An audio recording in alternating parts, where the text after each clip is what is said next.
Hey, what's up, everybody, and welcome to the seventh edition of Trippin with Theobold, where I'm your host, Andre Theobold. I go by AT, I go by Dre Theo, or simply Dre. And I might have some more nicknames coming my way, but we never know. But once again, welcome to another edition of Trippin with Theobold on Thursdays. All right, so this post is gonna drop a little late because it's been a hectic day. You know what I'm saying? I almost didn't film this, but I said, you know what? I got to be consistent. I got to keep doing it. So here we are. So as y'all know, Trippin with Theobold. This is the show where I trip both literally and figuratively. You know what I'm saying? Like grew up with a speech impediment. I still kind of have it. So when it comes on, you know what I'm saying? I'm just going to call it out. That's all I can do is call it out, But, I be tripping in speech and I be tripping in thought. I got some real crazy ideas. You know what I'm saying? I have a very awkward way of thinking or unconventional way of thinking. So welcome to Trippin with Theobold. So I'm going to change things up a little bit. But before I get started, make sure you hit that like button, hit that subscribe button, jam up the comment section, do all that fun stuff. But before we get into it, I'm basically going to do things a little different, because I feel like I shot about 6 of these, if not more. I shot some TBD podcasts, but I shot 6 official Trippin with Theobolds, and they kind of all are the same, because I kind of end up talking about the same shit. So instead, I'm going to basically have a focus question for each section, and I'm just going to go in and then move on. All right. And then what I'm also going to do is I'm also going to pick and or discuss my tiers DraftKings lineup, during the show. So without further ado, let's go ahead and get into the say what portion of the show. So when it comes to speech impediments or whatever, I guess one question I need to probably address is why come out and admit if you can get by? Why am I coming out and admitting this if I could potentially get by with this? Well, let me go ahead and have a sip of this truth serum. But in my what goes on in my mind might not be what's actually going on, right? So and that's what speech impediments, I kind of did it there, right? That's what speech impediments kind of taught me throughout my life, just because you think you're saying something doesn't mean that it's coming out that way, So the reason why I'm just gonna go ahead and putting it out there is because it's I might stumble enough for people to recognize, and if I can get by, then cool. But it's I feel like if I trip up enough for people to pick up on it, then it's if I try to ignore it and act like nothing's there, I'm the crazy one. You know what I'm saying? So I think what I'm gonna do is this, right? Whenever I'm caught up in my words and shit, I'm gonna do something like ha ha ha ha bye. Or I'm gonna do something like that. So and I know that, this shit is real, right? Or that what happened did indeed just happen. But I wanted to do it because it's I feel like it's gonna take pressure off me. You know what I'm saying? I feel like doing this is gonna take pressure off me and it's gonna allow me to have more fun with life in general. You know what I mean? Because there'll be times when I'm joking and playing around, having a good time, and everything is going smooth. But when I get tripped up, it's there's that moment of pause, and then I go back in my shell, and I'm like, oh fuck, let me shut the fuck up. You know what I'm saying? But if I can do something to where I catch myself and I can make fun of it, then, maybe things will be a little bit better. But for the most part, I have it under control. But I mean, there's times when I fuck up. There's times when things ain't really quite flowing for a player. You know what I mean?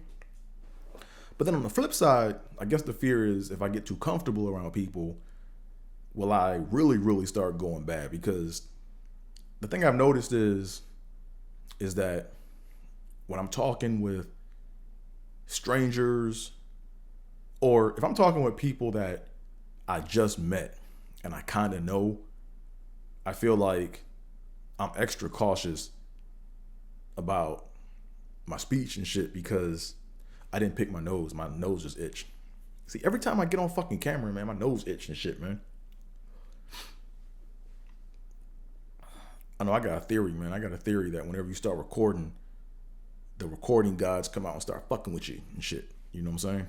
But no, what I was saying was like, I feel like when I get to like, when I just meet when I just met somebody, or when I just meet people in general, I feel like there's that like kind of new phase where I'm like, look, I can't fuck up. So there's enough pressure for me to really, really be focused and to really push forward and really try not to fuck up talking around them. But at the same token, it's like when I get comfortable with a person and I know like that they know me or whatever, I might let my guard down a little bit. And when I let my guard down, that's when the shit gets blah, blah, blah, blah, blah, blah, blah, blah, blah. Like, you know what I'm saying? So that's what I'm saying. Like with me, it's like, if y'all don't know, I'm a stand-up comedian. I tell jokes. And the thing that's different, or what I found out about just speech in general, is when you're like publicly speaking, or if you're talking to a point to where you're not, to where or that that you're not supposed to be interrupted, I can talk fine. Like I'm smooth, Now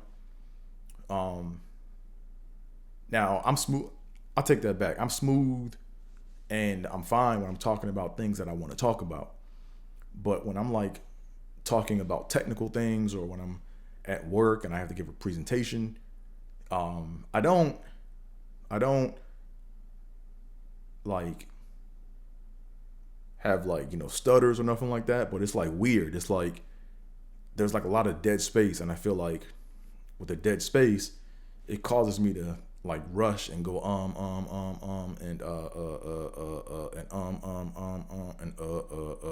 and I gotta work on that. But when I'm like talking about shit I'm comfortable talking about, man, I can shoot this shit all day. I'm like water, baby. Anyways, man,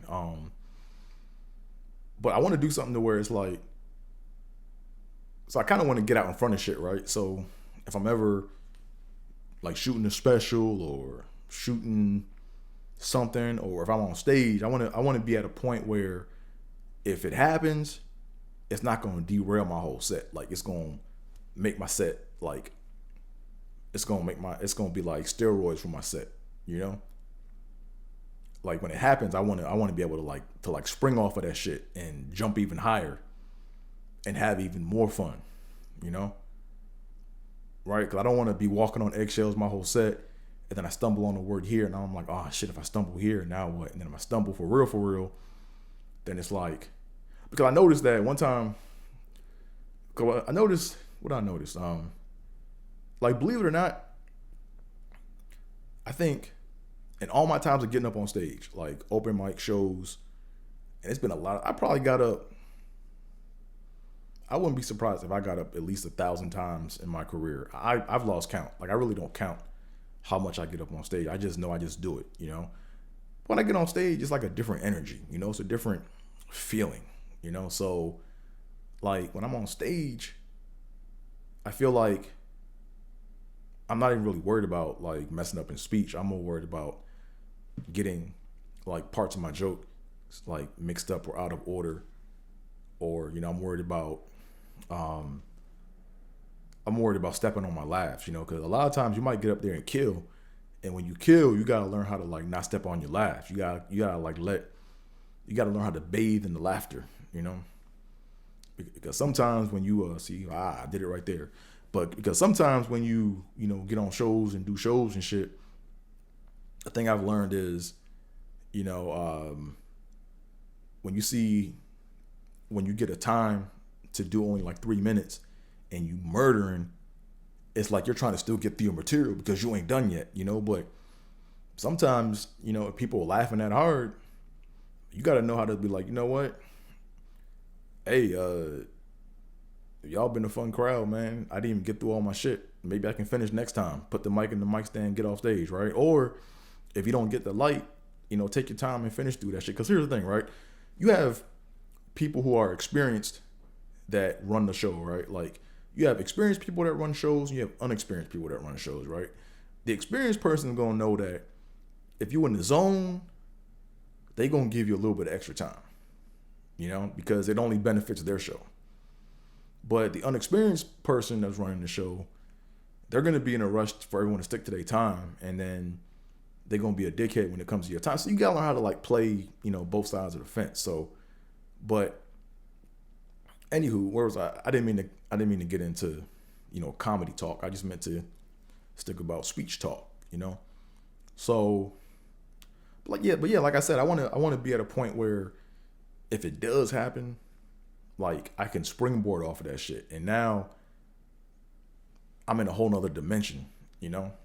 So it's almost like me. It's almost like I'm daring my speech impediment to fuck with me, you know, because it's been fuck. Look, it fucked with me for most of my life. You know what I'm saying? This shit from the age of like 7 all the way through college, this shit fucked with me, you know. So since it fucked with me, it's my turn to fuck with it.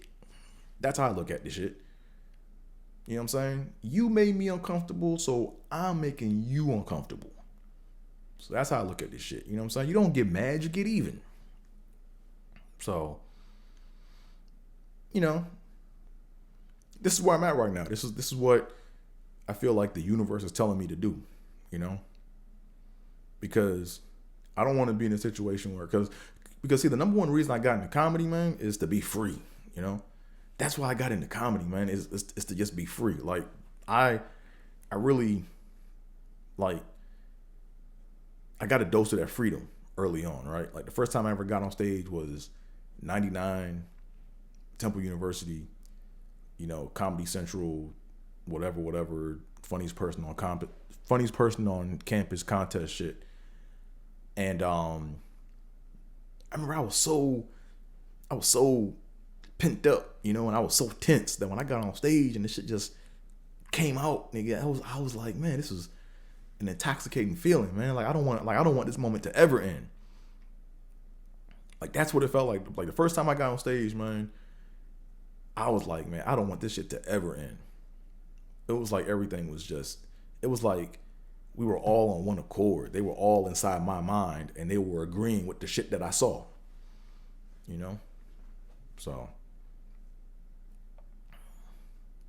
but that's like the main reason I got into comedy, man, is because I want to be free, you know? Like, growing up in life, I grew up in a strict household. I went to strict schools, you know, we had like strict religions and stuff or whatever in school and shit. What else? Had a speech impediment, so that made me even more restrictive, you know. So just that one moment of being on stage in front of like my nemesis or my nemesi, I don't know what the plural of nemesis is, but that feeling of freedom, man, it just felt so good, you know. Like that shit felt better than getting paid. Nah, I take that back. When you get paid, nigga, if I had all the money in the world, then that would be the next best feeling, you know. I would say those feelings are pretty close to each other, but just when you in the pocket and when you in the zone and you're just having fun, you're not worried about messing up, you're exploring. It's like it's nothing like it. So, anywho, let's go ahead and move on to the next portion of the show. The next portion of the show is the DFS portion of the show, where we talk this DFS shit. So I'm doing something different this week. What I'm doing different is I am going to pick my teams, and I'm going to tell you why I'm picking who I'm picking. Right? And I'm doing this. I'm doing the tiers version because my theory is this, right? If you don't know, if you can't, so let me go and break down tiers for you, right? So the way tiers works is you have like six slots you have to fill, and they give you a subset of people that you can pick from. And typically they're the upper tier players in the NBA.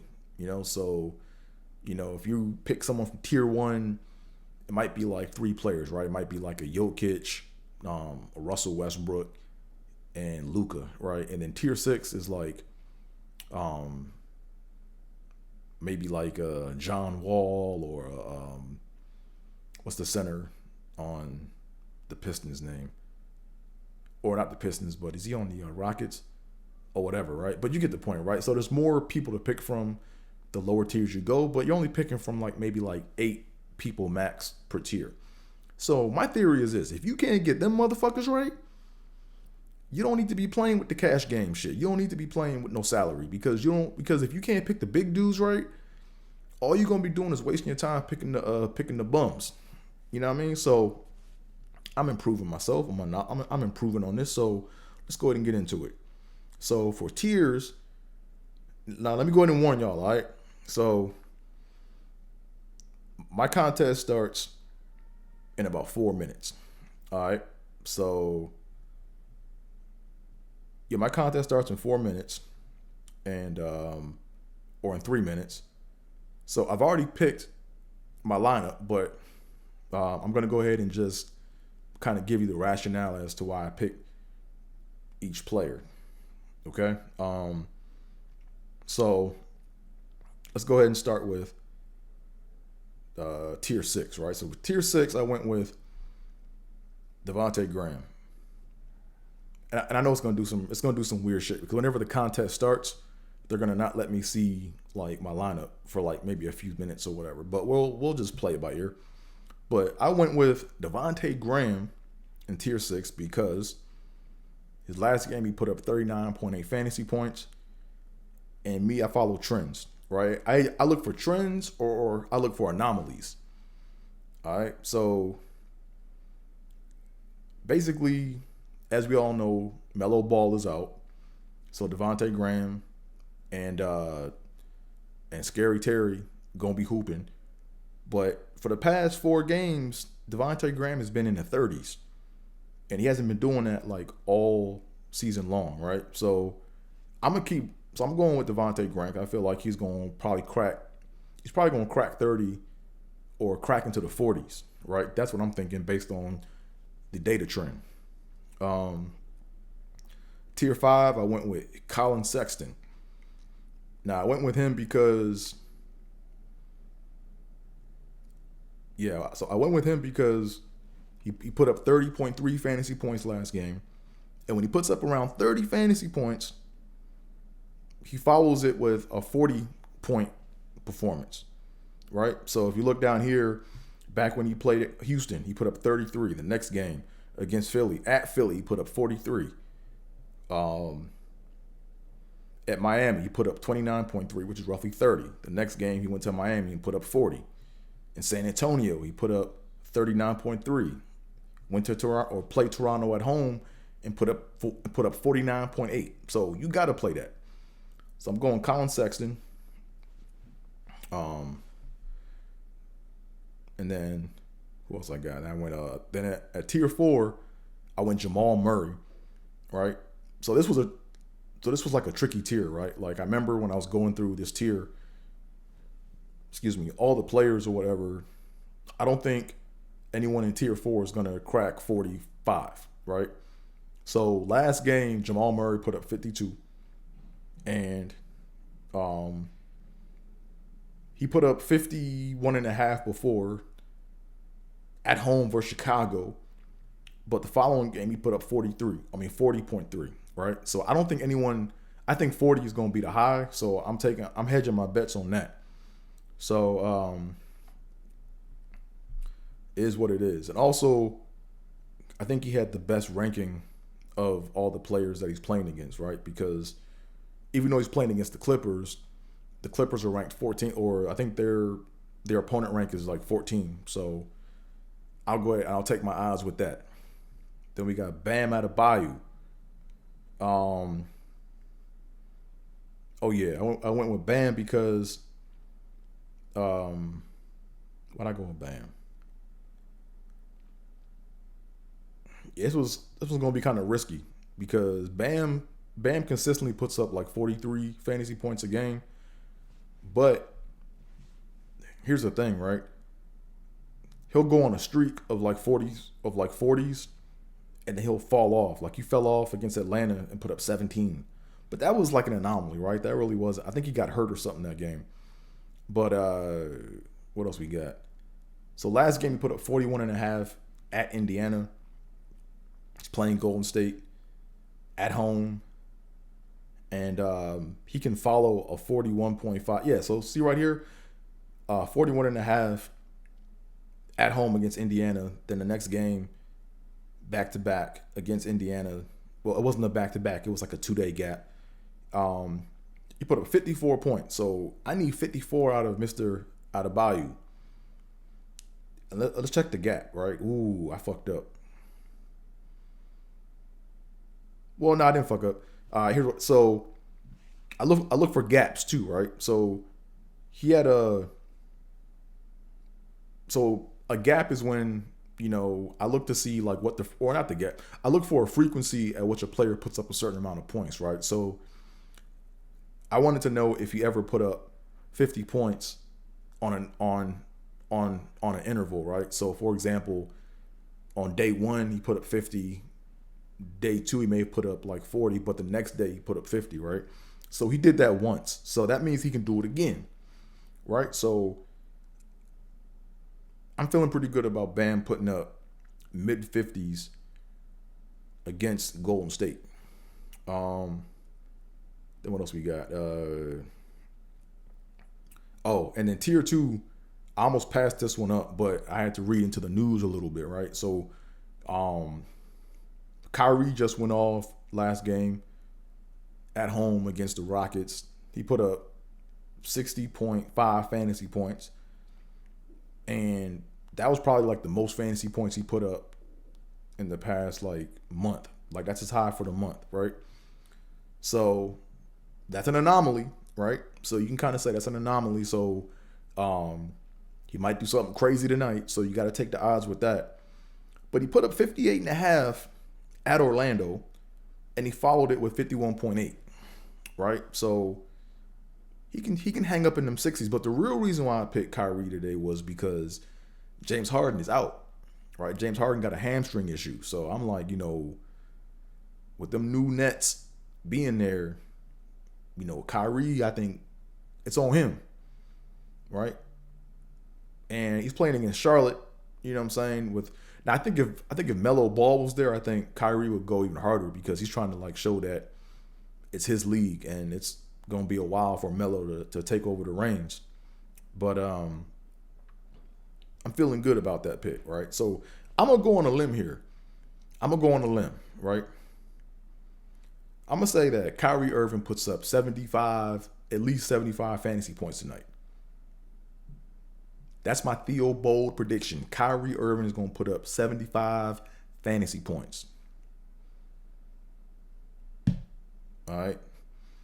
Then last but not least, tier 1, I went with Joker. I went Jokic. And I went with Jokic because he owed me. Jokic owed me from last game, right? Because Jokic made a fool of me because I passed up on Westbrook what was it, on Tuesday? Yeah, I passed up on Westbrook on Tuesday because Westbrook had that crazy game where he put up like 85 fantasy. No, he put up like 90-something fantasy points. And I was like, that's a lot of energy. Like he gonna rest. So I knew West wasn't gonna like. I said rest. I knew West wasn't gonna. I'm calling West. You call him Brody. My bad. So I knew Brody wasn't going to come back and slouch, but I knew he wasn't going to put up no damn 90 again because that's a lot of energy to be putting up 90 plus fantasy points. Nah. So I said to myself, nah, he not doing that again. So for the price that he went for, right? Like he basically was, I think he was priced higher than Jokic by like $400, right? I think Westbrook was like, or Brody was like 10.9K, and I think Jokic was like 10.5K or something like that. And I thought Jokic was going to go off. And Jokic was bullshitting. This motherfucker only put up 39.5 fantasy points, man. So he owned me tonight. So that's why I'm going with Jokic. Also, back to my theory from before, I look at the anomalies, right? So for the past month, he didn't put up 30 nothing. Like his lowest mark before that was like 41 fantasy points. So, but if you look at the whole data for the whole season, I believe when he was in the 30s before, he followed up with like an 88 point performance game. So I'm really banking on Jokic to put up. I need 80 from Jokic tonight, at least 80. 80. Come on, Joker. 80 fantasy points, man. So you can get that MVP. And it's doable because I got Murray and Jokic in there. And they're like the top assist combos on that team. They got something crazy where I think they both have 80 something assists between the two of them on the whole year. And that's like high. So I'm feeling pretty good about my picks. But like I said, my Theobold prediction of the week is Kyrie Irving. Kyrie's gonna put up 75 fantasy points tonight at home against the Hornets. All right. Let me show y'all the time that I'm picking this, right? So you don't think I'm cheating. How can I show y'all my time? Because by the time I get this uploaded, thanks to YouTube, it's probably gonna be like tomorrow morning and shit with how long it takes for them to load videos up. But yeah, so Kyrie is my Theobald prediction of the week, and Joker was my DFS woe of the week because he put up only that he only put up that 39. He only put up like 30 something fantasy points the other night, and that let me down. So Joker was my woe of the week. Kyrie is my Theobald prediction of the week. So let me go ahead and get out of here, and let's see where we at. So I'm in the green, but we just starting out. 84 cents. Well, yeah, duh, because everything's just starting. So next week we'll tune in and we'll go back and review these picks, and I'll tell you how I did. So moving on. Now we are moving on to the sympology section of the show. I tried to get some water, man. My throat's getting dry. I can feel that little sand pebble shit in the bottom of my throat.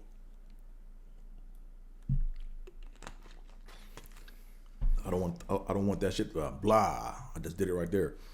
I don't want that shit to throw off my speech pattern and shit, right? So I gotta make sure I stay hydrated and like lubricated. That ain't sound right. Lubricated. Yeah, nah. I just gotta make sure I stay hydrated and everything is like moving smoothly. So now let's get into the sympology section of the show, right? So let's talk about the simp shit. So today's question is, what is the root cause of simping? All right, what's the root cause of that shit? The root cause of that shit is teaching, right? It's just teaching, right? Like at some point in your life, fellas, you gotta learn that you can't make no chick like you. At some point, you gotta learn that shit. And schools don't do it because schools be on that Valentine's Day bullshit, and that's a major I think source of all the simping shit. You know, like think about it, right? I'm not trying to sound fucked up, but like I said, I be tripping in thought, right? But we got the Me Too generation, and then you got how simping begins, right? So early on in life, you know, males are taught that, oh, if you buy some chick some candy and get her a car, she gonna like you, right? So off the bat, Like you're saying, look, I'm doing something to raise your interest to get what I want, which is you, right? So men are put on this whole, and I'm not trying to make an excuse for shitty dudes, but I'm just saying, like, it needs to be addressed. You know what I mean? So if dudes know and if they understand that, or the sooner they learn that you can't make no chick like you, or better yet, let me go ahead and reverse my shit, right? If schools didn't have Valentine's Day, or if they made it a point when they saw a dude trying to, or a young boy trying to do something to gain the favor of a chick, and they punish the dude for that shit, I think there'd be no Me Too. I know that's crazy, but think about it, right? Because when you're young, that's when you're the most impacted, right? That's when you learn the most, because everything is intensified, like when you if you think you mess up when you're young, like you really think you messed up, right? So imagine, let's say that there's some kid or whatever, some boy that picked up a book and read about Valentine's Day, and Valentine's Day was outlawed or whatever, right?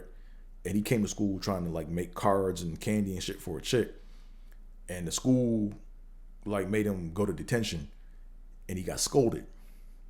That boy would understand, oh, okay, shit. Man.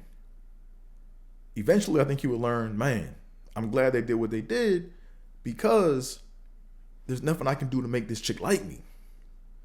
So if there's nothing I can do to make this chick like me, I'm not going to be shitty towards women. Think about it, right? See, a lot of dudes end up being shitty towards women because they think that they can do something to gain favor with the chick instead of just watching out for choosing signals, right? And then when they think that they can do something to win the chick over and it don't work and she chooses somebody else or he gets rejected, now he's like, man, fuck that bitch. How can I get over on her? Now, not all dudes are like that, but I know it's very easy to go down that path. You know what I mean? So to me, the root cause of simping, man, is just true. It's teaching, because like I said, I didn't learn that lesson until like a year ago. Like, you know what I'm saying? Like it took me watching enough YouTube videos and thinking and reflecting on my life. I'm like, man, hold on a second. There was nothing I could do to make any of the chicks in the past like me that I wanted to gain their interest in. So when I did that, all I was doing was wasting my time and wasting my effort instead of focusing on me. Right? So here's what I want y'all to do, right? Oh, you don't gotta do shit. You can ignore me, you can do whatever. But I'm right. Right? That Valentine's Day bullshit is a major contributor towards the simps in this culture, in this society. Right? Because a lot of motherfuckers back in high school, middle school, they wait for Valentine's Day, right? Like they'll wait for Valentine's Day to be like, oh man, this is my shot. This is when I can go for it, and maybe she'll say, nah. Just kill that hope. Just kill the hope. I didn't say hope, I said hope. Kill the hope, right? Instead of trying to figure out how you can win a chick, figure out who's giving you choosing signals, right? Figure out like what are the signals, right? Like study people, study motherfuckers around you. Just watch.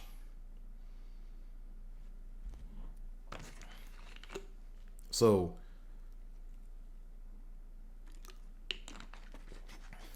and also it can also happen in the household too, right? Like, at the end of the day, it's like people that grew up with simpish behavior, a lot of times they pass on simpish behavior. You know what I'm saying? So, Yeah, I know that everyone, I know families all want to have both mommy and daddy in the house. But if daddy was doing simp shit all along and he's still simping with your moms and he's telling you to do the same thing, you compound that with Valentine's Day and shit, it's hard to break out of that shit. Like, it's hard to break out of that mental mindset. So that's where it all starts. Because I guarantee you, like, if dudes were thinking the way I was thinking, and there probably were a lot of dudes that were thinking the way I was thinking back in the day, but I just wasn't hip to it because I wasn't like privy to that. I wasn't privy to that experience, you know?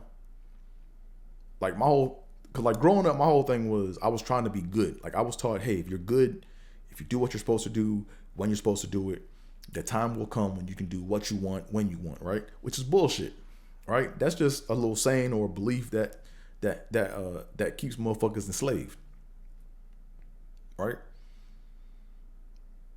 But see, if we're in tune with our feelings earlier on in life, we can say, you know what? Why am I doing this pussy ass Valentine's Day shit? Now, why is it if I get this chick some candy and some chocolate, now all of a sudden she's happier? Why is she happy? Is she happy about me, or is she happy about what I'm doing for her? Or is she happy about the thing? Right? And when you start thinking like that, you can be like, you know what? This chick not into me. Man, I need my time back. Thank you. I'm good. So that's the root cause of the shit. Right? There's all like the root cause is that hope that you think that you can change somebody's mind. Right? People are messed up, man. You know, people are locked in their ways. They like what they like, and there's no logic to why they like what they like. They just like what it is that they like. Now, don't get it twisted. Now, and I think I said this before throughout other videos, but if a chick doesn't currently like you at the moment, it doesn't mean that she will never like you. It's just that there's nothing you can do to make her like you. Right? Like that kind of has to like take its natural course. So if you agree or disagree or whatever, if I'm full of shit, man, put that shit in the comments and we'll talk about it. We'll chop it up later on, right? So I can come back and have more shit to talk about when it comes to this. Cause like I said, I feel like I'm an expert in that area because I've lived it, right? So what else we got going on here, man? I think it's gonna be a short show. You know, I think it's gonna be a short show. You know, and I think maybe there's nothing wrong with having a shorter show. You know, everything comes in smaller. Some things come in smaller packages than others. You know, some things come in smaller denominations, but it's not about the size of the package. It's about the message or the content in the message. All right. So I feel like I got a fucking. I'm not gonna say it because I got I don't have central air. I have an AC unit, and if I say it, my neighbors might be able to hear me. So I'm not gonna say the shit, but whatever. Yeah, I'm kind of OC. I'm kind of like distracted right now, you know, because I'm talking into my camera, right? I'm doing this little show, and in my periphery, I see blinds like you know flopping open. So I could be getting peeped on, but whatever. They can peep all they want. I don't give a shit. I got nothing to hide. But what else we got going on, man? Cool. So now we're on to the next portion of the show, which is the comedy trials, right? Or the comedy trial portion of the show where I talk about my journey or all the bumps in the road to me becoming a comedian, right? Or all the bumps in the road along my comedic journey path or whatever you want to call it, right? So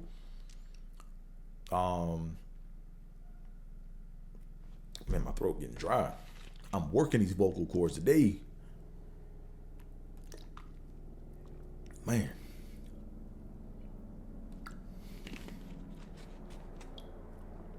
Like that'd be some funny shit. Like what if people had speech impediments or stuttered because they ain't talk enough, and you just had to like talk a certain amount in order to get your vocal folds, you know, coordinated. Right? It's kind of like jumping rope or hula hooping, right? Like if you try this shit like only 5 times, then you can't do it. It's gonna be difficult when you're an adult. But if you've been doing that shit since you were a kid, it's like nothing, right? So practice makes.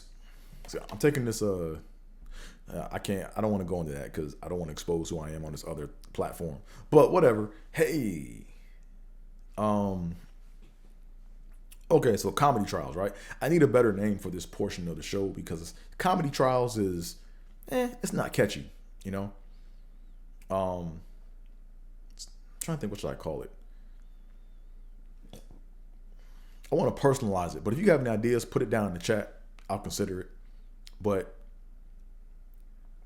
essentially, like I said before, it's the all the bumps in the road along my comedy journey, right? So last week, I think I left off talking about.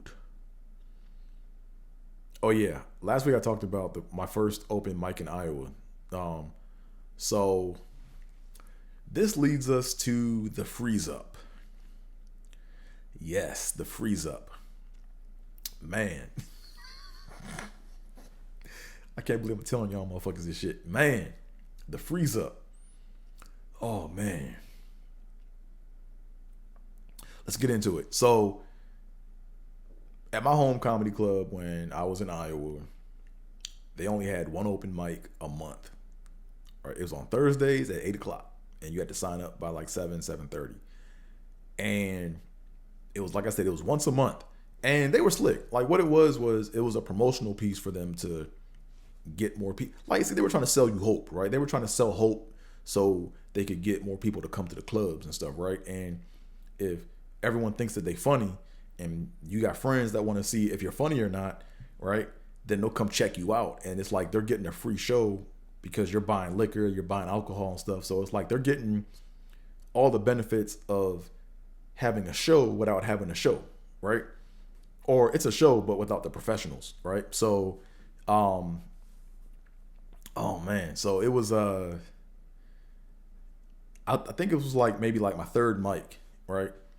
But it was once a month, right? Once a month every Thursday, and everyone was trying to like, you know, knock it out the park, you know. And the past few times I went down there, I did okay. You know, I got laughs. I was talking my way to a laugh. I wasn't really writing yet. I didn't really know how to structure a joke. I didn't know like, you know, like rhythms and cadences, and I didn't get all that shit. You know what I'm saying? So I was up there having fun. So what happened? Basically there was a mic at this spot at this home comedy club that I went to in Iowa, and the mics were normally packed, man, and this mic was like extra packed. It was probably like anywhere between 60 and 80 people in the joint, and it's a small comedy club, right? It's like it was a well structured or a well built comedy club, right? Where it was low, it was flat, and it was wide and it was dark, right? So those are like the main ingredients you want for a comedy club, man. You want it to be like, you want the ceiling to be low, you want it to be wide and open, and you want it to be dark. So when they put the light on you, it's intimate, right? And good speaker sound, all that, right? So it was all that in a bag of chips. So I had this joke that I half-assed thought about, right? Because at first, you know, when I first started doing comedy, I would go rehearse my jokes in the mirror, you know, and then just go for it. Then the third time I got up on that joint, I was like, oh yeah, I got him right where I want him. I got him right where I want him. You know what I'm saying? So I got on stage, I fucked around a little bit. They brought me up. And back then I was going by Big Dre.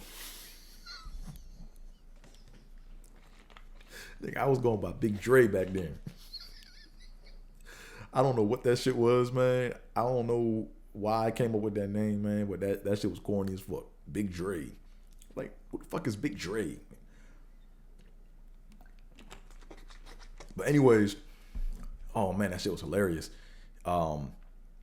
So I got on stage and I was feeling myself, you know. And back then I was doing shots, right? So I used to do a shot of like tequila before I went on stage because I was trying to get the nerves out. I don't do that shit no more. Like I knocked that shit out a long time ago, but that's what I did when I first started getting up. And I got on stage, I was feeling good, and I was like, all my ladies say, hey. They were like, hey. I was like, all my fellas say, yeah. They were like, yeah. I think I did it the other way around. I did that. And then I forgot all my jokes. It just all the jokes that I half-ass practiced in my head just left. And I'm sitting on stage with 75 motherfuckers watching me. Bright McDonald's French fry or bright KFC rotisserie lights on me in the dark. And I'm sitting there and I'm like, man, I forgot everything. Fuck, I don't even know shit. Like I forgot everything. And then I had that look, and I was like, I'm fucking with y'all. And they all started laughing. They were like, you fucking with us, right? And I said, oh, cool. I said, okay, cool. I bought myself some more time. Now let's get into the joke, motherfucker. And then paused again. And I started the joke, and it was like some stupid ass, it was bad, man.